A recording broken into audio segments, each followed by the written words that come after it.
Joseph was brought down to Egypt. Potipar, an officer of Pharaoh's, the captain of the guard, an Egyptian, bought him from the hand of the Ishmaelites that had brought him down there. Yahweh was with Joseph, and he was a prosperous man. He was in the house of his master, the Egyptian.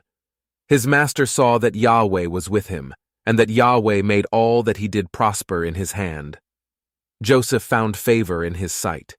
He ministered to him, and he made him overseer over his house, and all that he had he put into his hand.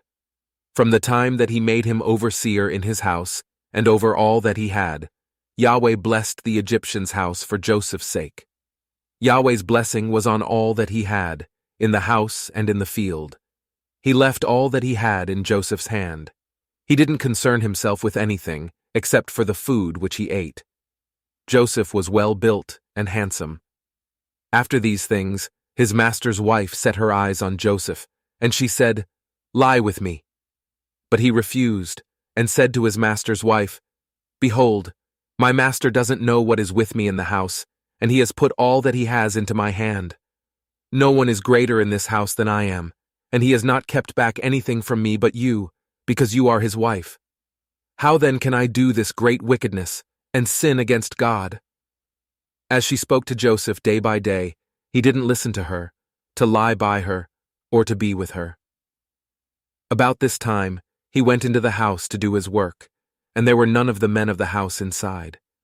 She caught him by his garment, saying, "Lie with me." He left his garment in her hand and ran outside.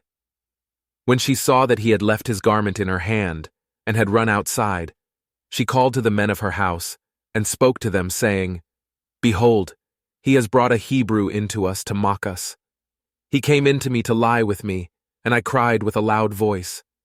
When he heard that I lifted up my voice and cried, he left his garment by me and ran outside." She laid up his garment by her until his master came home. She spoke to him according to these words, saying, "The Hebrew servant, whom you have brought to us, came in to me to mock me. And as I lifted up my voice and cried, he left his garment by me and ran outside." When his master heard the words of his wife, which she spoke to him, saying, "This is what your servant did to me," his wrath was kindled. Joseph's master took him and put him into the prison, the place where the king's prisoners were bound, and he was there in custody.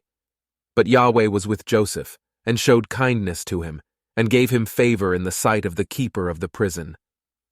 The keeper of the prison committed to Joseph's hand all the prisoners who were in the prison. Whatever they did there, he was responsible for it. The keeper of the prison didn't look after anything that was under his hand, because Yahweh was with him, and that which he did, Yahweh made it prosper.